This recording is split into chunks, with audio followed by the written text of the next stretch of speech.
What is up, everybody? It's Joshua and I'm back with another video. Today we are at Busch Gardens Tampa. We have about half an hour till the park closes, but I wanted to come check out some Howl-O-SCREAM updates because I've been seeing some pictures floating around of props going up into different scare zones. So I just really wanted to see them for myself because I'm super excited. If y'all are ready to go on this journey with me, let's go. So as we walk through some of the scare zones, I'm gonna give y'all the description of set scare zone, just to kind of give you guys an idea of what's going on. So I'm standing in our first scare zone area, which, as you guys know, last year was Hell on Wheels. It is going to be a returning scare zone, so I do believe it'll be in the same exact spot. Let me read you the description of Hell on Wheels. In a post-apocalyptic world, the surely survivors will stop at nothing for food and supplies, destroying all who can stand in their way. Can you run the gauntlet of a murderous, crazed biker gang to make it out alive? Super cool scare zone last year. I want to see if they can do anything different with it this year. Because like I said, I really enjoyed it last year, but can they do something even better? So as we keep walking down from Hell on Wheels, as you guys know, Gwazi Field was host to Meat Market and Simon Slaughterhouse. Due to no houses, there will be no Simon Slaughterhouse, and because this is now where they're holding Beer Fest, there also will be no Meat Market this year. Now Beer Fest is running now through November 15th, only on Saturdays and Sundays. I am kind of sad to see Meat Market not coming back. I really enjoyed that scare zone. It was more of on the gory side of things, but I understand why they can't bring it back because there's no house to go along with it. So as we walk through Sesame Street, we make it into our next scare zone, which is also a returning scare zone, Little Nightmares. Now Little Nightmares was super creepy last year, and let me read you the description. It's all tricks and no treats down this dark and eerie street, but there's no turning back now as childhood memories resurface with a horrifying twist. They have added a car to this scare zone this year, so I'm excited to see what they're going to use that for. We got some pumpkins in the trees, the return of the scary doors. Yes, looks like we have a door next to the bungee. That's going to be a cool distraction. I'm excited to see how that's going to work.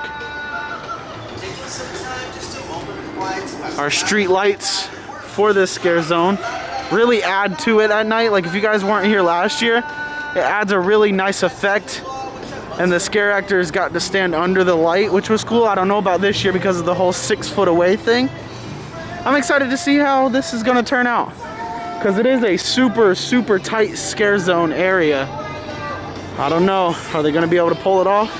I'm going to have to say, the only thing I don't really like about Howl-O-SCREAM that much is there's such a big gap between scare zones. Like, I was just at Little Nightmares, and now I'm all the way over here at Shikara, and there's absolutely nothing that goes on between here and there. I wish they could have done more. Maybe just add like a little horde in that area or something. I don't know, it'd be a good idea. So for this year's Howl-O-SCREAM, Stanleyville will not be the host of the show Fiends. It will be now hosted over in Gwazi Field on Gwazi Stage. I'm excited to see how they're going to be able to pull off Fiends on an outdoor stage, because if it rains, the show can't happen, right? Like, I don't know, something new. Let's see how it works. Now, walking up by the Sky Ride, here's going to be another scare zone.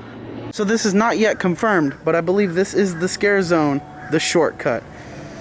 Cutting through the cemetery may seem like an easy way out, except when the corpses rise from the ground to invite you into their graves. Sounds pretty interesting, and from what it looks like, we may have some past icons in this scare zone. So if we look all the way over here, that is the statue from Dark Side of the Gardens. And as we make our way up to the Jungala area, which is a new zone area for Howl-O-SCREAM this year, it looks like this will be the area known as Lichen Landing. It's always a full moon at this campground and the park rangers can't hear you scream. When the campfires burn out, will you escape the glowing eyes luring through the trees, or will you share their cursed fate? Now, personally, I'm excited to see them bring werewolves back into Howl-O-SCREAM, because I feel like they did it one year, got rid of them, did them another year, got rid of them. I think, I could be totally wrong. I'm just glad to see them bringing, you know, them back into Howl-O-SCREAM. And is it just me, or do these trees look super familiar? Maybe from a house known as Deathwater Bayou? So I'm on the little tiger trail, and now that I think about it, from being able to see the scare zone from here, I do want to say that this is the shortcut scare zone, because the church right here is literally the main picture for the scare zone. But also, there's some gravestones, and the description in the shortcut is literally a graveyard. What a beautiful animal.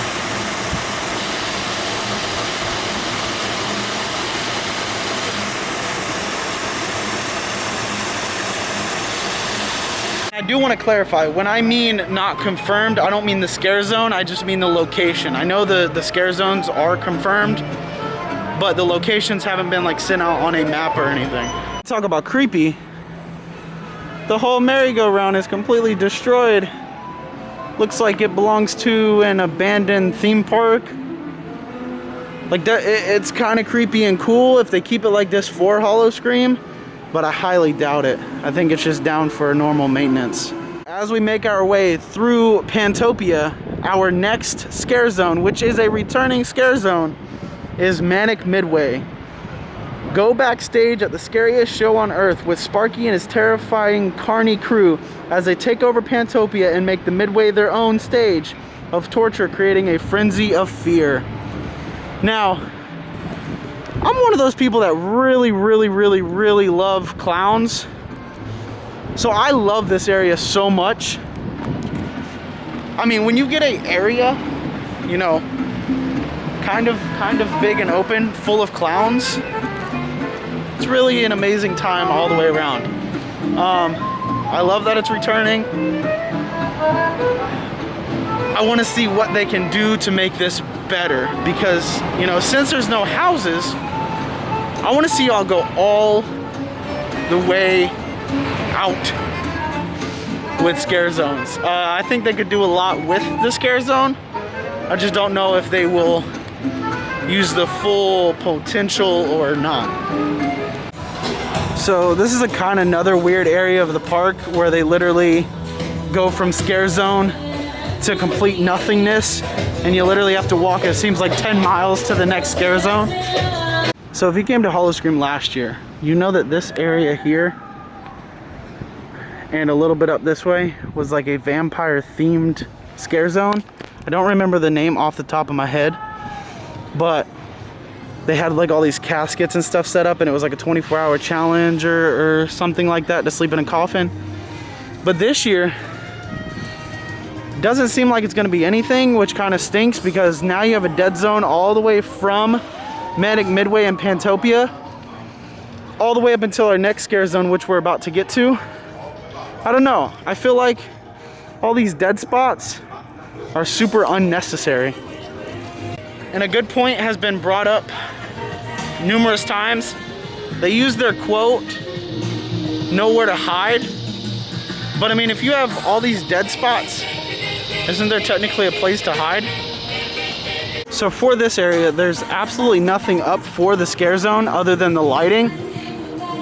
But since Deadly Toys is a returning scare zone, I want to say it's still going to be in this area, because they really don't need a lot of space to do stuff. But let me read you the description of Deadly Toys. Your childhood play date is now a slay date as giant toys spring to life in a murderous rampage with you in their sights. Now this area was okay last year.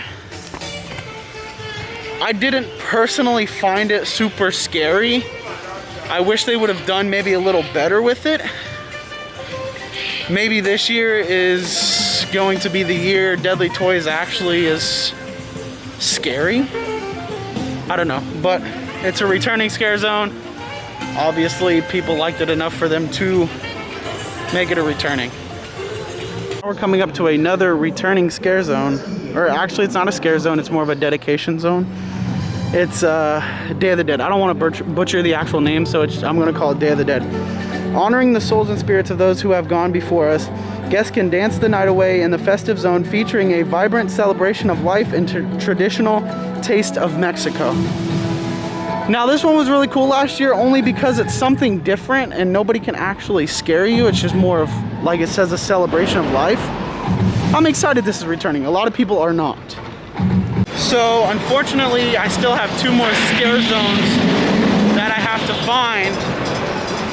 But the park is closed and they had the area where I need to go over by where Insomnia was blocked off because the park is closed. So overall, we had a decent time here. We got to find some of the scare zones, read you guys the descriptions. When I get back to the car, I'll read you the description of the 2 that I could not go and find. And then maybe when we come back, we will go find them. But yeah, I'll meet y'all back at the car. Let me tell you, there is not a bad view of Gwazi whatsoever in this park. I can't wait for this thing to open so I can see the coaster going straight down and running. Man. So I'm back home. I decided to wait till I got home to finish the video. Like I said, there was 2 scare zones that I wasn't able to find and or film because I kind of ran out of time. The park closed. And the 2 of them were the Junkyard and the Escape. I'll read both of the descriptions, and then hopefully when I go back I can try to find the location of those 2. The Junkyard states, "You'll find more than spare parts as you explore this surely scrap site. Will you make it out in one piece or be devoured by the haunted rubble?" To me, it just sounds like a knockoff version of Hell on Wheels. I know that's super, super sad to say, but it doesn't sound interesting to me at all. It just really sounds like a downgraded version of Hell on Wheels. Not sure if I'm looking forward to that one or not. We'll find out when I go on opening night. Yeah. The next one and final one is the Escape. In this treacherous realm, chaos reigns and rules are made to be broken. The escaped inmates of the Grey Echo Penitentiary seek their own twisted form of justice, and they're ready to deliver your sentence. Now, to me that just sounds like a scare zone blood asylum. Sounds like they're trying to bring back a house but turn it into a scare zone. I don't know, I could totally be wrong. That one I'm looking forward to a little more than Junkyard, but like I said, Junkyard just, I don't know. Seems like they could have picked something better. But my opinions don't really matter till we actually see it all in full effect, which will be just under 2 weeks. We'll be there for opening night. If y'all did enjoy the video, make sure you smash the like button. Make sure you subscribed if you haven't already. And like always, I'll see y'all in the next journey. Peace. So basically, I just got home from work. I'm editing this video so that I can get it posted. And I saw that I said I only had 2 more scare zones to talk about. I actually forgot about one. First Fear. That's a scare zone that they brought back again, which is basically the scare zone that's right at the entrance before you actually enter the park. It's before the turnstiles, and it's right at like the tram drop-off area. Let me read you the description. The icons of Howl-O-SCREAM's haunted past are the first frights to greet you, rising from the dead and bringing over 20 years of fear back to life. So basically it's just like past icons. Basically anything that was past Howl-O-SCREAM is just being brought back, and that's the first thing you see. It's the first thing that's going to scare you for the night. It's basically welcoming you into Howl-O-SCREAM. So yeah, now that I've know for sure I've talked about all the scare zones, I can now finish the video, because I was editing and I was like, well, I only talked about 9 and there's 10, so sorry that I forgot about First Fear. I really enjoy that scare zone, and I didn't really mean to forget about it. It was just kind of one of those things where I was trying to do everything at once and kind of forgot about it. So yeah, now it's the end of the video. See y'all on the next journey. Peace.